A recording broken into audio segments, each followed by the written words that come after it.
Alright, so we're going to be installing an Android screen onto this 2022 Tesla Model Y. So we have this screen here. This one doesn't have the controls to move the passenger seat forward and back. So if you have that, it'll be a little different. This one's actually should be a somewhat simple installation, so let's go ahead and get to it. So first thing we gotta do is pull this thing out, and you want to be careful because there are wires behind it that hold it into place. Let me actually move the driver's seat forward a little. Alright, so let's go ahead and pull this out. So basically just grab along the sides here, and then you gotta kind of pull pretty hard and it should come out. Let's see. Need more to sit over here. Okay. There we go. So pull like that and then go from the bottom and do the same thing. Okay, so here we go. We have this piece. We're gonna have to take this connector out. So the connector just has this clip. Let's see how it's designed. We're actually gonna remove the green portion. I don't think, do we need to remove the whole black one? Okay, so if it's the black portion, you lift this piece up slightly to get over that raised portion, and then we're gonna wiggle that and pull it out. So let's wiggle that, and there we go. So there's this piece here. Okay, so we got the old screen out, and then we have this green connector in here. I don't know if we need to take that out. Nope. Give me a second. Okay, so now that we got that, we're actually going to leave this. We're not taking out the green portion. It came with this little thing to loop the power. We're just going to connect that, alright? And that's going to sit in there. Now we have to get the bottom portion out, alright? So let's go down there. My tripod's kind of tall, but basically this is the bottom portion here. We're going to have to pry this out. So it came with a plastic pry tool here, and we're just going to go in at the top here and pull this forward. Okay, let's go out here and pry this. Okay, so you do one side here, and then you go to the other side. Alright, over here. And then we pry this out as well. So go in there and then pull that. Okay, once you get the top out, hopefully we can kind of get in there and pull the rest. Okay, from both sides. Oh, this clip is kind of stuck. Let me try using the pry tool on that side over there, because that side is more stuck for whatever reason. This isn't part of the car. Alright, so I'll get down there and then use that to try and pry that. Huh, why is that clip so strong compared to the other? It should just be those little metal clips. I don't know why this one is extra strong. Oh, there we go. I just had to pull harder. Okay, so we got that out. We have these blue cables down here, which hopefully you're able to see. Give me a second. Okay, so we have these blue cables down here that we need to undo. So what is it being held by? It's stuck in here. But we need to disconnect this. There's a little clip here. If you can see, I'm pushing that clip. So push that clip, and then we should be able to wiggle and disconnect that. Alright, just like that. I don't know what's holding this piece in. Maybe there's a clip. So we'll leave that there. Okay, so this cable has this long end, and then it has this, which basically lets you connect the screen stuff, the power and everything, into it. So there's two portions. Basically this is supposed to match like this piece, so you would plug that in there. Okay, make sure it's not all tangled up, and make sure it lines up right. Okay, so this should slot back in. Let's see, it can only go one way, so I was actually putting it upside down. It goes this way. Okay, and that's connected. And then this one has the same, like the clippy thing here, that would plug in on this side. So move these wires, it's a little bit cramped here, and then we will plug this side in here. Okay, and click that in.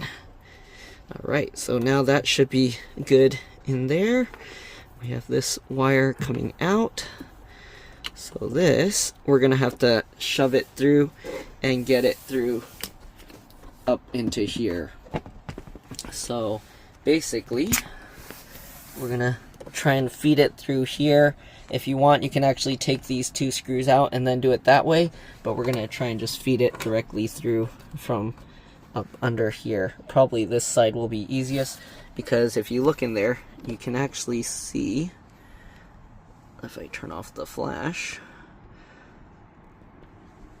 I don't know if you can see, but I can see light coming through from there. You can see light coming through from down there. So that will probably be the easiest spot to thread it through from. Alright, so we have this wire here, and we're going to try and just thread it up through here. Basically same place. I think this cable is also kind of going up there. So we're going to thread that up, following that one, and pull it through.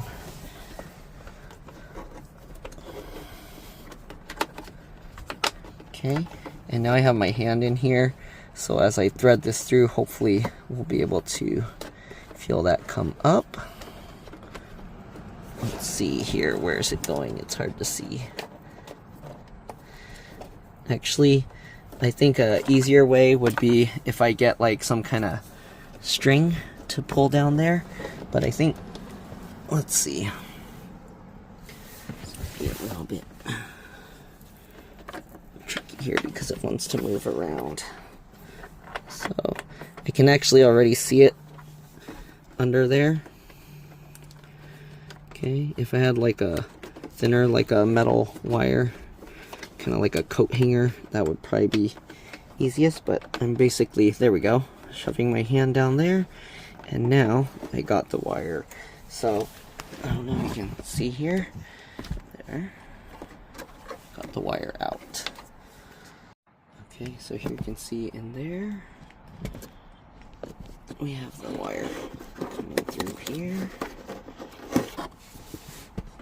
Oh, did I drop the wire for... Sorry, it's hard to like do this while trying to record, but hopefully you guys get the idea. This is there.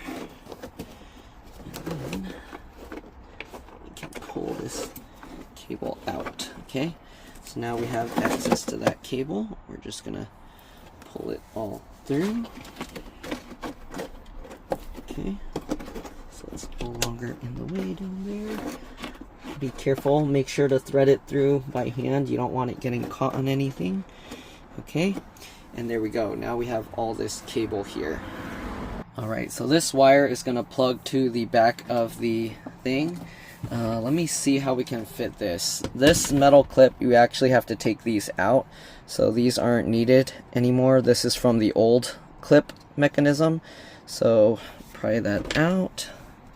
It might help to use like this tool. You can get that underneath and then use that to help pry that out, just like that. Okay, you can actually attach that to the old screen so you don't lose it. So we'll take this other side, same thing, pull that out. And on the old screen, you see how it has these metal clips here? So that came off from, went upside down there. So that came off from these pieces here. So you can actually just take these metal clip thingies and then just put them back there, okay? That's where they came from. I actually don't really like these kinds of clips that they use. I wish there was a different design that held on better, but I guess they made it that way so it's kind of replaceable, these metal clips. But yeah, that's how it is. So that's the old screen, or not the old screen, but the old vents and the USB-C ports. Okay, so now we have the new one. Let's see if we can go ahead and just fit the little bottom piece in here right away. So let me adjust the camera. Alright, so let's go ahead and get this in. Alright, so this just goes on like that. Just line it up. The only thing is this is kind of big, so I don't know how we can... You gotta kind of fold it weird so it's more flat. Otherwise, you won't be able to put the cover on. So make sure this sits more flat like this, okay? And then, while it's somewhat bent there, you gotta go go ahead, line this up, and you basically just smush that into place. Okay, there's a clip in the middle at the top as well, and then the sides on the other side. Okay, and then this side as well. This one, okay, make sure it lines up. And I don't know why this side is more difficult. This is weird.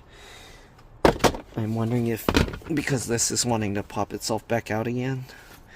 So make sure, kind of push it down and hold it for a while so that the wires will kind of take that form. And then you kind of got to go somewhat quick to do this because otherwise it's just going to pop back out. So we'll do this. We'll do the left side first, actually, if we can. There's not much empty space back here for fitting this. Okay. Okay, there we go. And then push it all back in. There. Nice. Alright. So there we go. We got that in. It's all flush. Now let's go ahead and work on the new screen. Alright, now this cabling, you kind of just want to tuck it in and hide it. Okay, shove it down in the hole there. This other stuff also, you can kind of just shove it all down in this hole, because really you only need enough cabling to reach the plug that's on the side here. So we'll take this plug. Okay, so here's the plug, and you can see where it has this. That's where the clip has to line up with, so make sure to line that up there. So take that, alright, and just line that clip up with it, and then click that in, and there we go. In theory it should turn on now, and yep, there you can see it's showing the Tlyard make vehicle complete. So all this extra wiring, you can kind of just shove it down in the hole here. Okay, and then you kind of want it to go around the side. You don't want it to get in the way of these clips. You see there's this clip here, and then the clips are gonna connect down at the bottom and then on the side. So you want to make sure to avoid those. It won't affect the ones on the side because those clips are there. But we do have to make sure that it comes out away from this clip. So as long as you just push this here, technically you don't need to tuck it under. It's just going to go along the side here. Make sure the excess is kind of out of the way, not going into the vent. Okay, and then we should be able to get that. It can kind of curl around underneath this if you want. Alright, so let's see here. Line that up. You can, let me see if I can show you this. Alright, so we'll get that. We have this wire going around the outside, underneath that, not getting in the way of the clips. Push that in there. Okay. Get that in. Make sure the clips are lining up. And then we just got to give it a firm push. Okay. And it actually clicked in really easily, so make sure it's not going to just fall out. And I think that's pretty much it. Okay, so here you can see you have the power thing here. So we have the fan, it's off right now. Let's see, can we control anything yet? We have the heated seats, we can turn these on. You can change it to 3 to 0, okay. Then you have this, so you would have to set up the settings for Wi-Fi, I'm pretty sure. English, you can set up the date and time. Okay, so time, 24 hours, time zone. Okay, we want 12-hour time probably. Time zone, is our time zone +8 or -8? I don't remember. Style, you can change. I think the black looks nicer, but let's see. It's gonna reset itself. There we go. That looks nicer. Okay, settings. You can change the brightness, so you can make it. Does it not?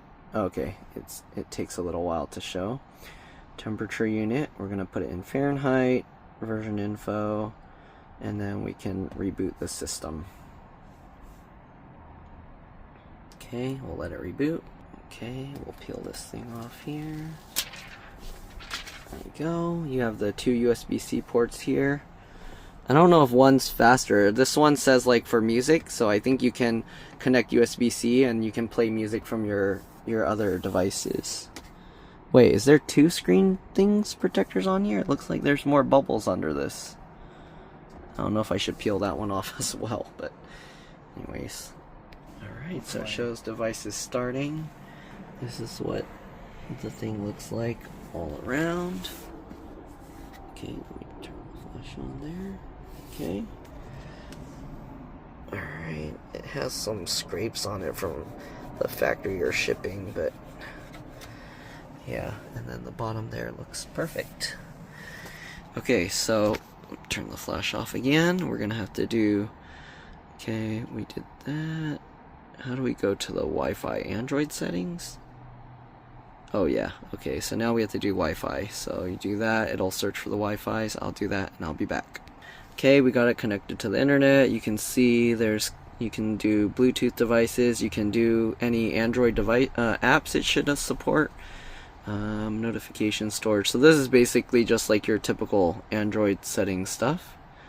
Okay, and yeah, then we can go here. I definitely feel the seats warming up, so the seat warmer worked. Let's try doing YouTube in here through a web browser. Will it work? I don't know. Okay, it's loading mobile YouTube, and it's working. Okay, so it should be good. We'll go back. Okay, so you have this. You can do the fan, you can maintain it. Low, medium, high.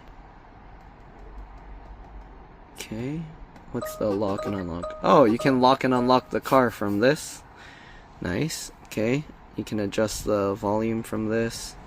They don't have a slider. Interesting. So I guess you have to just tap. Okay, and that turns off the screen. You can wake it back up. Music, I guess if you have your audio device connected, then you can change it. I don't know if the fan, because pushing this, it's not doing anything. I wonder if it needs to be turned on from the front first.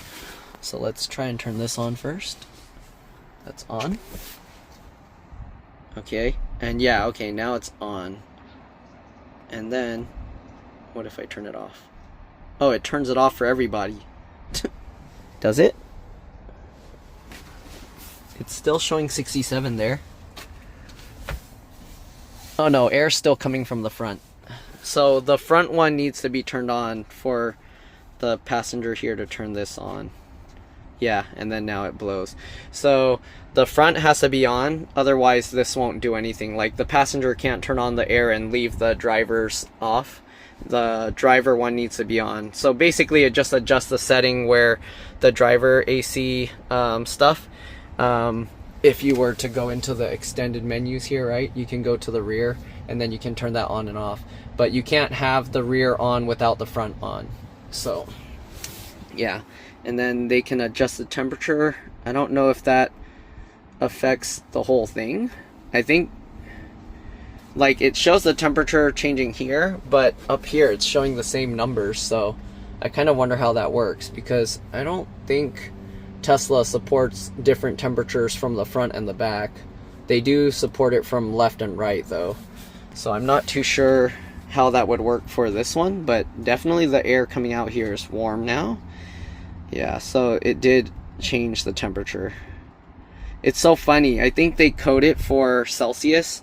So when you do this, you see it's showing 0.5 Fahrenheit, 0.6 Fahrenheit, 0.7 when you change the single digits. It does like in between temperatures. That's interesting. Okay, yep, so definitely changing this is affecting the front as well, but it's interesting because the front doesn't know that it needs to change up there, and I think that has to do with Tesla didn't design it to do data from a back screen like that. So there you go. But let's see, if I change this one, it does affect this. Okay, but it does like weird decimal points because I think it's trying to convert from Celsius. So that's kind of interesting. So changing this does affect the rear screen, but changing this it'll change the temperature, and then the driver's going to be like, I set 65. Why does it feel like 80 degrees in here? So if the person back here is changing this, they won't know up there until they're like, why am I getting cooked up there or freezing? So that's kind of funny. But yeah, the seat warmer thing works. And yeah, the internet works. And again, it's Android, so you can change the apps. The only thing is, this doesn't connect to the... It didn't have the cable that connects to the seat. So again, this doesn't do anything. And that's pretty much it. Hopefully you guys enjoyed this video. Hopefully it helped you upgrade your Tesla Model Y. And I'll see you on the next one. Bye. Apparently after connecting to Wi-Fi, you're able to update the software for the display, which enables the functionality to move the passenger seat forward and back. My customer let me know that they updated it and now the seat movement controls actually work. So that must be a new thing, because now you no longer have to connect a wire physically to the seat control panel. So that's nice. Yep, hopefully this video helped you guys out. Thanks for watching, and I'll see you on the next one. Bye.